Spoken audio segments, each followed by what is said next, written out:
தூத்துக்குடி பக்கம் மட்டும் வந்து பாரு, நான் வந்து சட்டையெல்லாம் கிழிச்சிடுவேன் அப்படின்னு சொல்லி அனிதா ராதாகிருஷ்ணன் ஆதுவர்ஜுனாவை நோக்கி ஒரு சவால் விடுறார். இதை ஒரு பர்சனலாக எடுத்துக்கிட்டாரு. அப்படி எடுத்துக்கிட்டவர் இதுக்கு பற்றி அவர் எந்த ரியாக்டும் பண்ணவே இல்லை.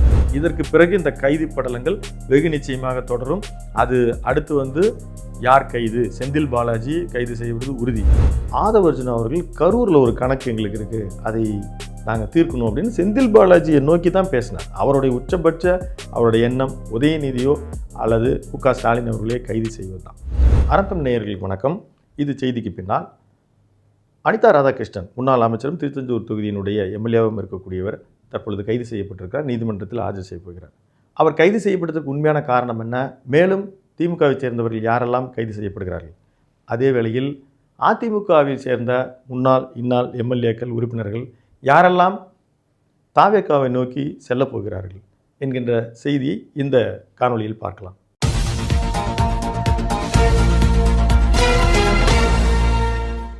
முதல்ல அனிதா ராதாகிருஷ்ணன் அவர்கள் வந்து இது மாதிரியெல்லாம் பேசக்கூடியவர் தான். தனிப்பட்ட தாக்குதல்கள் இதெல்லாம் இதுக்கு முன்னால் 2024 பாராளுமன்ற தேர்தலின் போது பிரதமர் குறித்து கூட பேசியிருக்கிறார். இப்போது நீங்கள் இந்த தேர்தல் 2026 தேர்தலை பொறுத்த மட்டும் பார்த்தீங்கன்னா, அந்த தேர்தலுக்கு முன்னால் திமுகவை சேர்ந்த யாருமே இன்றைய முதல்வர் விஜய் அவர்களுடைய பெயரையோ அல்லது தாவேகாவின் பெயரையோ சட்டமன்றத்தில் கரூர் சம்பவம் நடைபெற்றது கூட திமுக தலைவர் வந்து அன்றைய முதல்வர் ஸ்டாலின் அவர்கள் பேர் சொன்னதே கிடையாது. அந்த அளவுக்கு அவர் இருந்தார். ஆனால் அந்த காலகட்டத்தில் மிக அதிகமாக தாவேகாவின் தலைவர் மற்றும் அங்கே இருக்கக்கூடிய முன்னணியினரெல்லாம் மிக கடுமையாக விமர்சித்தவர் யாருன்னா சீமான் அவர்கள் தான் விமர்சித்தார். தேர்தலுக்கு பிறகு அமைச்சரவை பொறுப்பேற்றுக் கொண்ட பிறகு கூட அமைச்சர்களை ஒருமையில் வாடாப்போடா என்பதெல்லாம் அவர் பேசினார். சாட்டை துறைமுகன் மிக கடுமையாக பேசினார். அதுக்கு முன்னாடி முக்தார் அவர்கள் தனிப்பட்ட வாழ்க்கை குறித்து அதிகமாக பேசியதால் அவர் இன்னைக்கு குண்டாஸில் இருக்கார். சி விஜயபாஸ்கர் மற்றும் எம்ஆர் விஜயபாஸ்கர் அவர்களுடைய இணைப்பு விழாவில் பேசும்போது கூட ஆதவர்ஜுனா அவர்கள் கரூரில் ஒரு கணக்கு எங்களுக்கு இருக்குது, அதை நாங்கள் தீர்க்கணும் அப்படின்னு செந்தில் பாலாஜியை நோக்கி தான் பேசினார். அவருடைய உச்சபட்ச அவருடைய எண்ணம் உதயநிதியோ அல்லது மு.க. ஸ்டாலின் அவர்களே கைது செய்வது தான்.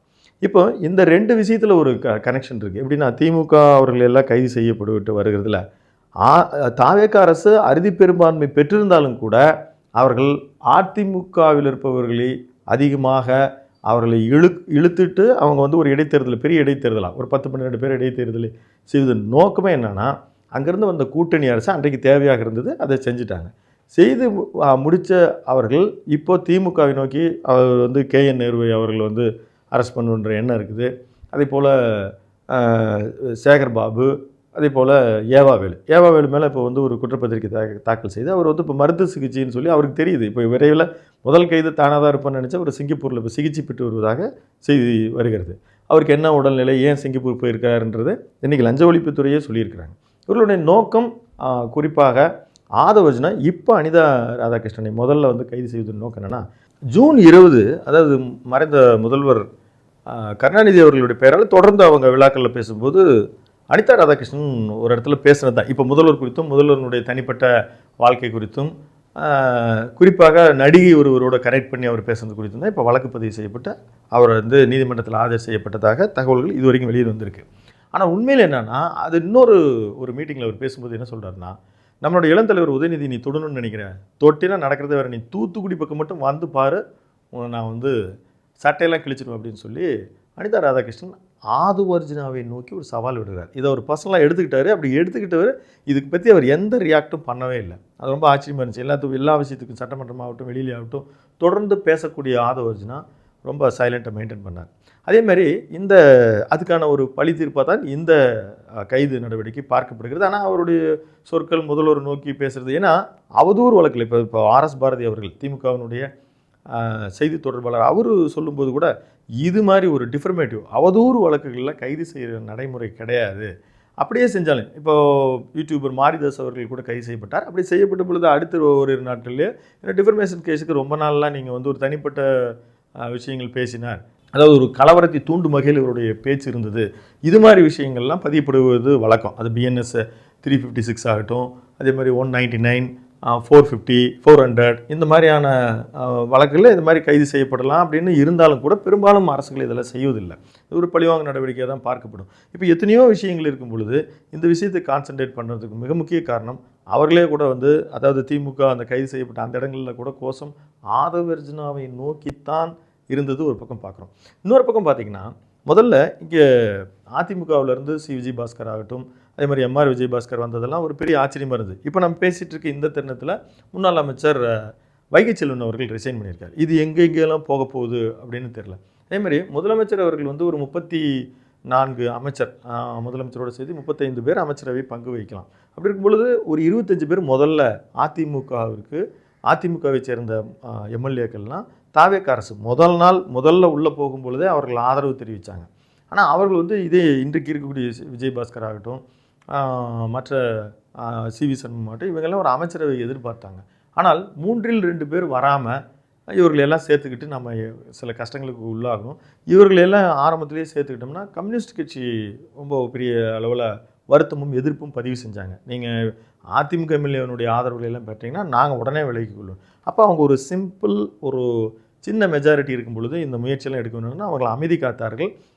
இதற்கு பிறகு தான் அவங்க அங்கே பார்த்தீங்கன்னா ஒரு ஒற்றுமை ஏற்பட்டுச்சு. என்னென்னா எஸ்பி வேலுமணி ஆகட்டும் மற்றவர்கள் எல்லாம் அங்கே போய் அதிமுகவோடு அவர்கள் இணைந்து பணியாற்றுவது போல் ஒரு தோற்றம் தெரிந்தாலும் அங்கே அவர்களிலிருந்து பறிக்கப்பட்ட பதவிகள் திருப்பி தரல அப்படின்னு சொல்லி இப்பொழுது வேலுமணி ஆகட்டும், இப்போ எம்எல்ஏ பதவிகள் இல்லாமல் இருந்தாலும் தங்கமணி ஆகட்டும், மற்ற எம்எல்ஏ பதவியில் இருக்கக்கூடிய வீரமணி உட்பட பலரும் இப்பொழுது தங்களுடைய அதிருப்தியை வெளிப்படுத்திக்கிட்டே இருக்கிறாங்க.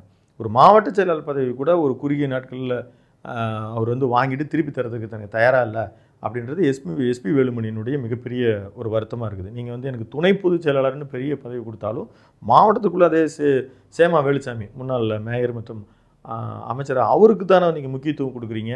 அப்போ அப்படின்ற அந்த கோவம் அது அப்படியே வந்துட்டு தொண்டர்களாகவே இருக்கிறோன்றது இது வெகு நிச்சயமாக இன்றைக்கு வந்து வைகை செல்வன் அவர்கள் ஒரு வார்த்தை சொல்லியிருக்காரு. என்ன ஆனாலும் தன்னுடைய கட்சி மட்டும் நம்ம நிலைத்து பெற்று நான் மட்டும்தான் இருக்கணும்னு நினைக்கிறவர்கிட்ட பணியாற்ற முடியும்னு. இப்போ இந்த விஷயத்தை ஒரு கைதில் ஆரம்பித்து இந்த விஷயத்தை நான் ஏன் சொல்கிறேன் அப்படின்னா, முதல்ல வந்து இவங்களுக்கு வந்து ஒரு ஊழல் புகார் வந்து சி விஜயபாஸ்கர் மேலே இருக்குது, எம்ஆர் விஜயபாஸ்கர் மேலே இருக்குது, நாம் அவரை ஏன் எடுத்துக்கணும் அப்படின்னு முதல்வர் தலைமையில் இருக்க குழுவெல்லாம் அவங்க சிந்திச்சாங்க. ஆனால் திமுகவின் நோக்கி நமக்கு வந்து இப்போ தேர்தல் பிரச்சாரங்கள் தொடர்ந்து அவர் என்ன சொல்கிறார், தாவேகாவுக்கும் திமுகவும் தான் போட்டி. அப்போ அவர்கள் மீது வழக்குகள் கடந்த காலத்தில் ஏதாவது ஒரு விஷயங்கள் தவறுகளை கண்டுபிடித்து நடவடிக்கை எடுத்தால் இந்த கூட்டணி கட்சிகள் இப்போ இருக்கிற கூட்டணி கட்சிகள் இன்னுமே அவங்க முழுமையாக அவங்க வந்து மாறல, நமக்கான ஆதரவு தளத்தை அவங்க உருவாக்கி கொள்ள.